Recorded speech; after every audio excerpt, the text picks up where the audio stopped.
नमस्कार, आर्य न्यूज देख रहे हैं आप। मैं हूं आपके साथ पल्लवी सिंह। रुक करेंगे इस वक्त की बड़ी खबरों की ओर। शुरुआत करते हैं रायबरेली से, जहां पर डिप्टी सीएम ब्रजेश पाठक रायबरेली पहुंचे। रायबरेली मंच पर आसीन होते ही उन्होंने भारत माता की जयकारों के साथ कार्यक्रम की शुरुआत की है। दरअसल आपको बता दें कि इसके बाद उन्होंने सरकार के सेवा सुशासन और गरीब कल्याण योजना के 8 साल पूरे होने पर एक जनसभा को संबोधित भी किया है। इस दौरान कार्यक्रम में डिप्टी सीएम ब्रजेश पाठक ने कहा कि 2 करोड़ 39 लाख गरीबों को मकान देने का कार्य प्रधानमंत्री नरेंद्र मोदी ने किया है और 12 करोड़ से अधिक किसानों के खाते में प्रधानमंत्री ने पैसे भेजने का भी काम किया। साथ ही साथ उज्ज्वला गैस योजना के तहत निःशुल्क गैस कनेक्शन, 9 करोड़ से अधिक महिलाओं को गैस कनेक्शन देने का काम भी प्रधानमंत्री ने ही किया है। इस बीच तमाम सरकार की उपलब्धियां भी गिनाई गई और बीजेपी सरकार के कार्यकाल में जो भी योजनाएं चलाई जा रही हैं उनके बारे में भी जानकारी साझा की गई। और इसी बीच डिप्टी सीएम ने समाजवादी पार्टी पर भी निशाना साध दिया और कहा कि अपनी सरकार में अपने ही लोगों का काम किया।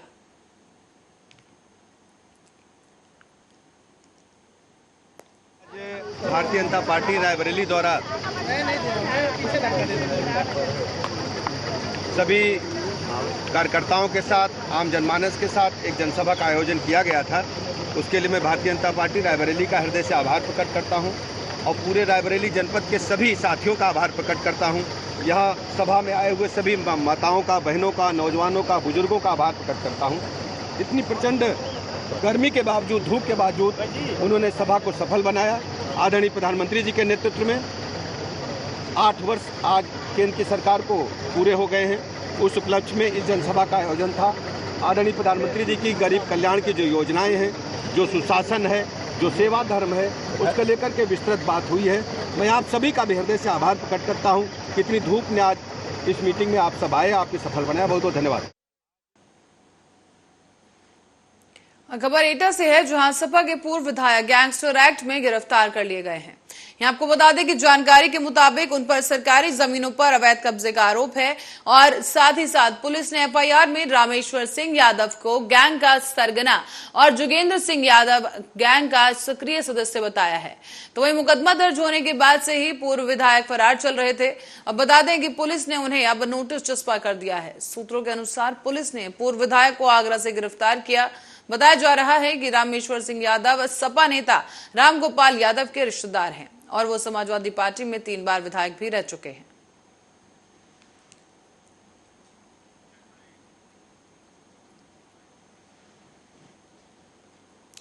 और इस बीच बढ़ते अगली खबर की ओर, समाजवादी पार्टी के पूर्व प्रवक्ता और वरिष्ठ नेता जफर अमीन जक्कू ने आज आजम खान को लेकर बड़ा बयान दिया है और उन्होंने साथ ही साथ आजम खान पर तंज भी कस दिया। जफर अमीन ने कहा है कि आजम खान मुस्लिमों के सौदागर हैं। दरअसल एमएलसी चुनाव को लेकर अखिलेश यादव से उनके सहयोगी दल तो नाराज चल ही रहे हैं। अब उनके साथ ही आजम खान के खिलाफ भी उनके लोगों ने मोर्चा खोल दिया है। पूर्वांचल में आजम खान के बेहद करीबी और समाजवादी पार्टी के वरिष्ठ नेता जफर अमीन जक्कू ने आज आजम खान के खिलाफ मोर्चा ही खोल दिया है और आजम खान को मुसलमानों के आंसुओं का सौदागर करार दिया। जफर अमीन ने यह भी आरोप लगाया है कि सपा पर दबाव बनाकर आजम खान ने ऐसे 2 एमएलसी शहनवाज खान और जस्मीन अंसारी बनवाए हैं जिनका कभी सपा से वास्ता नहीं रहा और ये लोग सिर्फ आजम खान के दूसरे मामलों में करीबी हैं।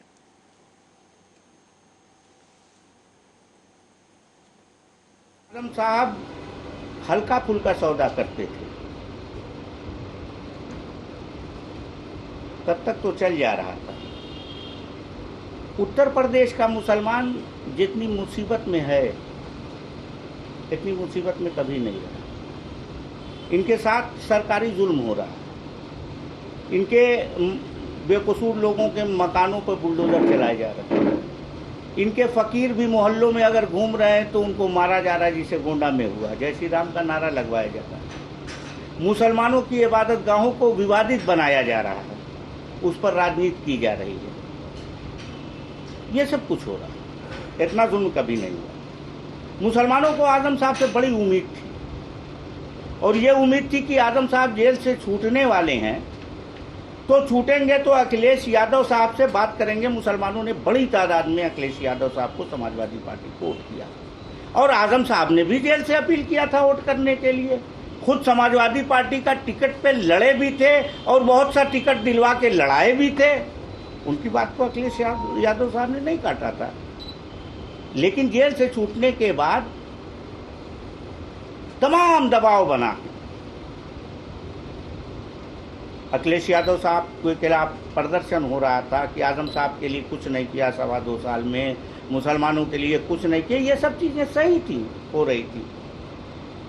लेकिन आजम साहब जब जेल से छूटे तो छूटने के बाद वो तमाम प्रेस कॉन्फ्रेंस उन्होंने किया और एक दबाव बनाने का काम किया। अखिलेश यादव साहब को मिलने जाना चाहिए था, वो मिलने नहीं जा रहे थे। अब वो उनकी और इस बीच रुक करेंगे लखनऊ का, जहां से बड़ी खबर इस वक्त की सामने आ रही है। आपको बता दें कि लखनऊ में कालीचरण कॉलेज के प्रिंसिपल महेंद्र नाथ राय निलंबित कर दिए गए हैं। 2016 में हुई 21 नियुक्तियों में गड़बड़ी के आरोप में एफआईआर दर्ज की गई और अब इसी केस के आधार पर उन्हें निलंबित कर दिया गया है। ठाकुरगंज थाने में महेंद्र नाथ राय पर यह मुकदमा दर्ज किया गया, जहां पर नियुक्तियों में गड़बड़ी पाए जाने पर यह कार्रवाई की गई है और इसी कार्रवाई के दौरान प्रिंसिपल महेंद्र नाथ को निलंबित कर दिया गया है। दरअसल मामला 2016 का है, जब 2016 में 21 नियुक्तियां हुई थी और इन नियुक्तियों में गड़बड़ी पाई गई। इसी को लेकर एक एफआईआर दर्ज की गई और गड़बड़ी के आरोप में एफआईआर दर्ज करने के बाद अब कार्रवाई ये सामने आई है कि ठाकुरगंज थाने में महेंद्र नाथ पर मुकदमा दर्ज कर लिया गया और उन्हें अब निलंबित कर दिया गया है। लखनऊ से इस वक्त की बड़ी खबर आपको बता रहे हैं। प्रिंसिपल महेंद्र नाथ निलंबित कर दिए गए। एफआईआर दर्ज होने के बाद कार्रवाई सामने आई। कालीचरण कॉलेज के प्रिंसिपल महेंद्र नाथ निलंबित कर दिए गए हैं।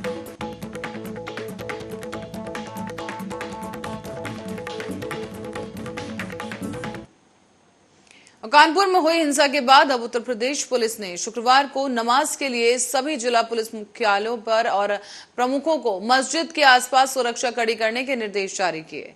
सरकारी प्रवक्ता के अनुसार सड़कों और सार्वजनिक स्थलों पर भीड़ को रोकने के लिए कानपुर और लखनऊ में दंड प्रक्रिया संहिता के धारा 144 लागू कर दी गई है। साथ ही साथ अतिरिक्त पुलिस महानिदेशक कानून व्यवस्था प्रशांत कुमार ने कहा कि संवेदनशील इलाकों और पूजा स्थलों पर रणनीतिक रूप से पुलिस की तैनाती की गई। प्रशांत कुमार ने यहां पर यह भी कहा कि पुलिस अधिकारी शांति और सांप्रदायिक सौहार्द को बनाए रखने के लिए मौलवियों और समूह के अन्य नेताओं के संपर्क में हैं। इसी बीच एडीजी ने भी कहा कि फिरोजाबाद, शामली, सहारनपुर, मुरादाबाद, आगरा, अयोध्या, वाराणसी, गोरखपुर, कानपुर और लखनऊ समेत कई संवेदनशील ऐसे जिलों में विशेष तैनाती कर दी गई है। साथ ही साथ एडीजी ने यह भी कहा कि प्रांतीय सशस्त्र कांस्टेबलरी में लेकर करीब 12 कंपनियां पहले से ही कानपुर में डेरा डाले हुए हैं, जबकि कुछ कंपनियों को संवेदनशील जिलों में भेज दिया गया है। साथ ही साथ कानपुर में पीएससी की 12 कंपनियां, 3 अतिरिक्त आईपीएस अधिकारियों और रैपिड एक्शन फोर्स को 2 कंपनियों के साथ तैनात किया गया है। सुरक्षा के कड़े बंदोबस्त किए जा चुके हैं। साथ ही अब लखनऊ में जुम्मे की नमाज को लेकर राजधानी की कमिश्नरेट पुलिस सतर्क है। साथ ही पुराने लखनऊ को 37 सेक्टर में बांटा गया, जहां पर चौक, ठाकुरगंज, सदादतगंज और बाजार खाला 550 मस्जिदों के आसपास सुरक्षा बलों को तैनात कर दिया गया है। और इस बीच पुराने शहर के 61 स्थानों को संवेदनशील घोषित किया गया। बताया गया है कि ड्रोन से इन इलाकों की निगरानी कराई जा रही है।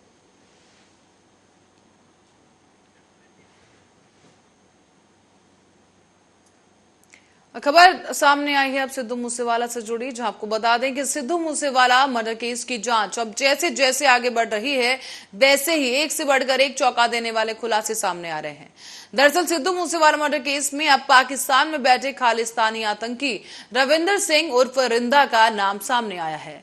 मूसेवाला मर्डर केस में पुणे पुलिस की गिरफ्त में आए महाकाल में पूछताछ के बाद कई खुलासे किए गए। सूत्रों के मुताबिक लॉरेंस बिश्नोई गैंग का शूटर महाकाल ने बताया है कि लॉरेंस बिश्नोई हरविंदर सिंह उर्फ रिंदा के लिए काम करता है। आईएसआई के इशारे पर पंजाब में अस्थिरता की रिंदा ने साजिश रची और आईएसआई के नापाक मंसूबों का जिम्मा आतंकी रिंदा ने लॉरेंस बिश्नोई को सौंप दिया था। अब मूसेवाला मर्डर केस में हुए इस खुलासे के बीच इंटरपोल ने खालिस्तान आतंकी रिंदा के खिलाफ रेड कॉर्नर नोटिस जारी कर दिया है। इसी वजह से अब भारतीय सुरक्षा एजेंसियों को यह लगता है कि अब भारत में सिख समुदाय को बांटने और अस्थिरता लाने के लिए पाकिस्तान की आईएसआई के कहने पर रिंदा ने ही कॉम लॉरेंस बिश्नोई को सौंपा था। इस बीच संतोष जाधव को महाकाल से लॉरेंस बिश्नोई से मिलवाया गया और महाकाल लॉरेंस बिश्नोई गैंग के लिए काम करता था। इस बीच रिंदा के खिलाफ इंटरपोल ने रेड कॉर्नर नोटिस भी जारी कर दिया है। हालांकि रेड कॉर्नर नोटिस पंजाब में खुफिया एजेंसी के मुख्यालय पर हमले और ड्रोन साजिश के मामले में जारी किया गया।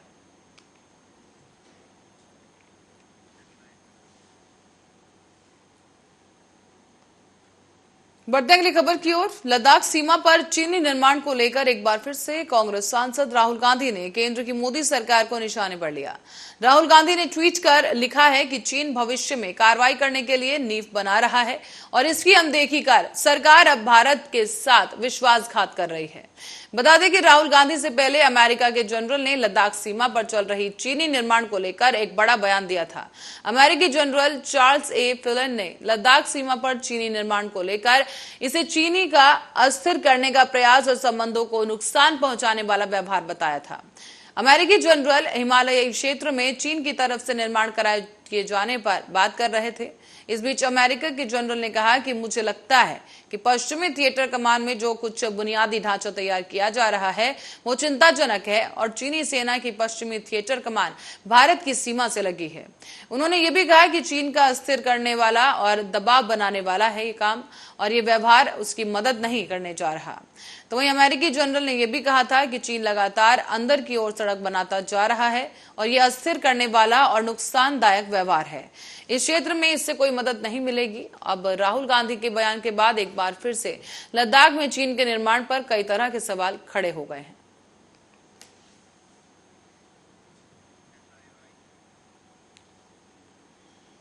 और इस बीच छत्तीसगढ़ सरकार ने सरगुजा क्षेत्र के हसदेव अरंड जंगल में राजस्थान राज्य विद्युत उत्पादन निगम लिमिटेड को आवंटित 3 प्रस्तावित कोयला खदान परियोजनाओं पर रोक लगा दी है।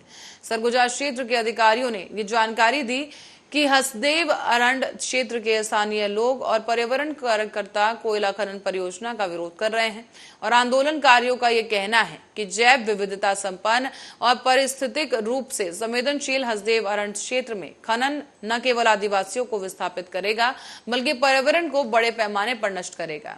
साथ ही इस क्षेत्र में मानव हाथी संघर्ष भी बढ़ेगा और विरोध के दौरान राज्य के स्वास्थ्य मंत्री टीएस सिंहदेव ने 6 जून को स्थानीय लोगों के समर्थन में हसदेव अरंड क्षेत्र का दौरा किया था।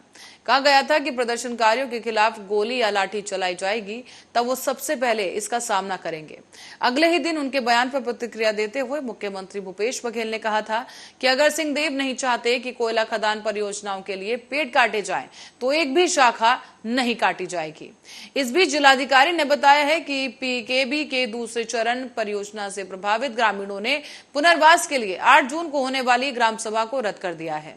इसी तरह से कांते एक्सटेंशन के पर्यावरण मंजूरी के लिए 13 जून को होने वाली जनसुनवाई को भी रद्द कर दिया गया। कानूनी प्रक्रियाओं के अलावा अब पीकेबी के दूसरे चरण और परसा कोयला खदान के लिए पेड़ों की कटाई रोक दी गई है।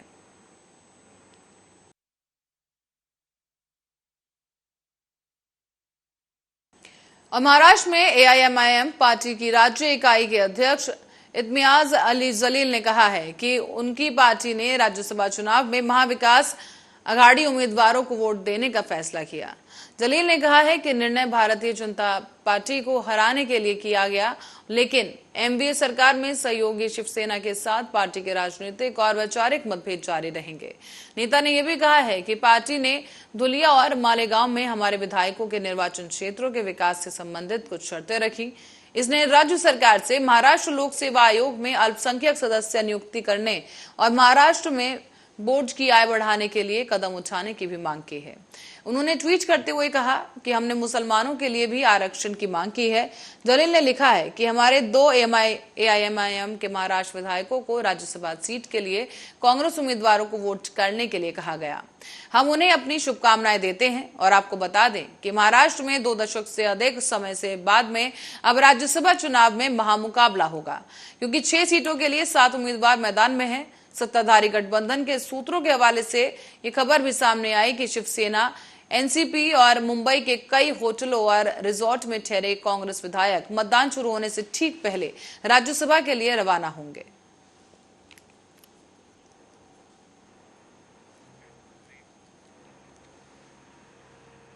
और खबर तेलंगाना से जुड़ी है, जो आपको बता दें कि तेलंगाना में अब भाजपा अध्यक्ष बंदी संजय कुमार के खिलाफ पुलिस ने कार्रवाई की। पुलिस ने संजय कुमार के खिलाफ केस दर्ज कर लिया है और अब पुलिस ने राज्य के सीएम के खिलाफ आपत्तिजनक टिप्पणी के मामले में यह कार्रवाई की। आरोप है कि 2 जून को तेलंगाना स्थापना दिवस के मौके पर संजय कुमार ने सीएम के खिलाफ टिप्पणी की थी। पुलिस ने बताया है कि पार्टी नेता चिट्टा बालकृष्ण रेड्डी को गिरफ्तार कर लिया गया है। और बता दें आपको कि इससे पहले संजय कुमार को नजरबंद भी कर लिया गया था। दरअसल तेलंगाना में बस किराए में बढ़ोतरी को लेकर भाजपा प्रदर्शन करने वाली है। इससे पहले ही पुलिस ने एक्शन लिया और पुलिस ने भाजपा के प्रदेश अध्यक्ष बंदी संजय कुमार को नजरबंद कर दिया। बंजारा हिल्स के एसएचओ शिव चंद्र ने इसकी जानकारी दी है और उन्होंने ये भी बताया कि तेलंगाना भाजपा अध्यक्ष बंदी संजय कुमार को नजरबंद किया गया है।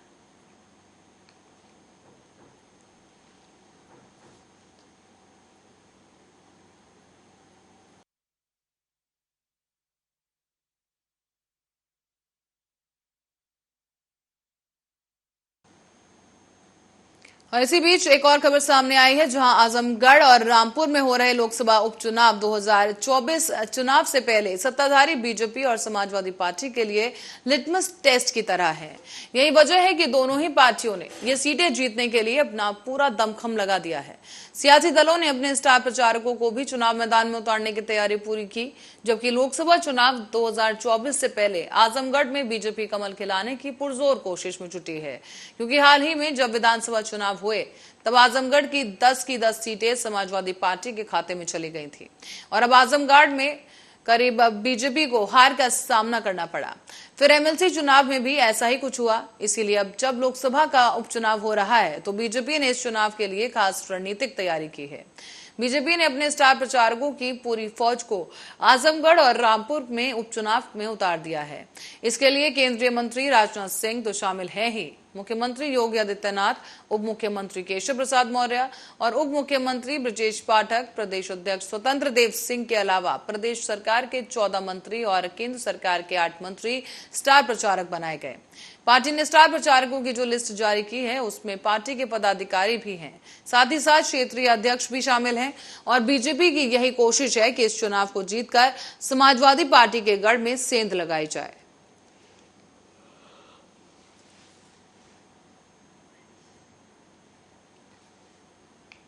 और उत्तर प्रदेश में करीब 1.5 लाख से अधिक लाउड स्पीकरों पर कार्रवाई की गई। यहां पर आपको बता दें कि धार्मिक स्थलों पर लगे इन लाउड स्पीकरों को उतार दिया गया है या फिर उनकी ध्वनि को नियंत्रित कर दिया गया है। धार्मिक स्थलों से उतारे गए लाउड स्पीकरों को स्कूलों और पब्लिक एड्रेस सिस्टम के लिए सौंप दिया गया। एक आधिकारिक बयान के मुताबिक उत्तर प्रदेश में राज्यव्यापी अभियान के दौरान विभिन्न धार्मिक स्थलों से करीब 72,509 लाउडस्पीकर उतारे गए। साथ ही 56,558 लाउडस्पीकरों की ध्वनि को नियंत्रित किया गया है। इस बयान के अनुसार उतारे गए लाउडस्पीकरों में 13,145 लाउडस्पीकरों को सुबह की प्रार्थना सभा के लिए स्कूलों को सौंपा गया है। साथ ही 1,583 लाउडस्पीकरों को पब्लिक एड्रेस सिस्टम के लिए दिया गया है। राज्य सरकार ने करीब 23 अप्रैल को धार्मिक स्थलों से लाउडस्पीकर हटाने का आदेश जारी किया था, जिसके बाद से ही इलाहाबाद उच्च न्यायालय के एक आदेश पर राज्य सरकार ने राज्यव्यापी अभियान चलाया और बयान में कहा गया कि विभिन्न समुदाय के धार्मिक नेताओं के साथ संवाद स्थापित करते हुए पूरे अभियान को शांतिपूर्ण ढंग से चलाया गया है। इस अभियान के दौरान सभी को लाउडस्पीकरों से होने वाले ध्वनि प्रदूषण के बारे में जागरूक किया गया। धर्मगुरुओं ने समाज को एक अच्छा संदेश देते हुए लाउडस्पीकरों को हटाने में अपना सहयोग दिया है। गौरतलब है कि सीएम योगी आदित्यनाथ भी कई मौकों पर यह स्पष्ट कर चुके हैं कि जिन लाउडस्पीकरों के खिलाफ कार्रवाई की गई है वो दोबारा ना लगाए जाएं। प्रशासन को सख्त निर्देश भी दिए गए कि कोर्ट के आदेश का पूरी तरह से पालन किया जाए।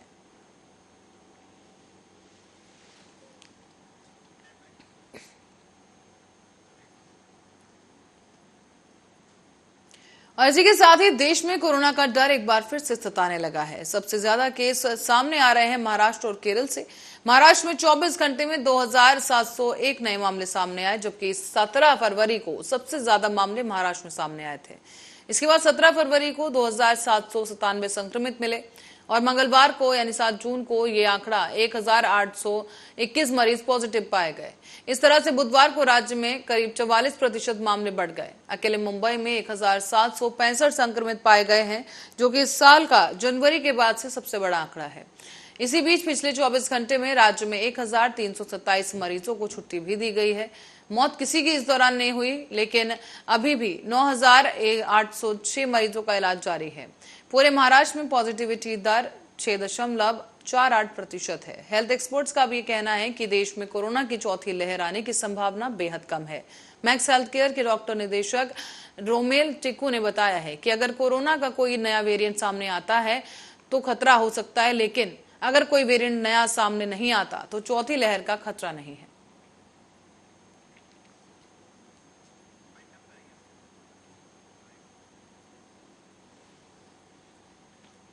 और इसी खबर के साथ ही बुलेटिन में फिलहाल के लिए इतना ही। आप बने रहे हमारे साथ, देखते रहे आर्या न्यूज।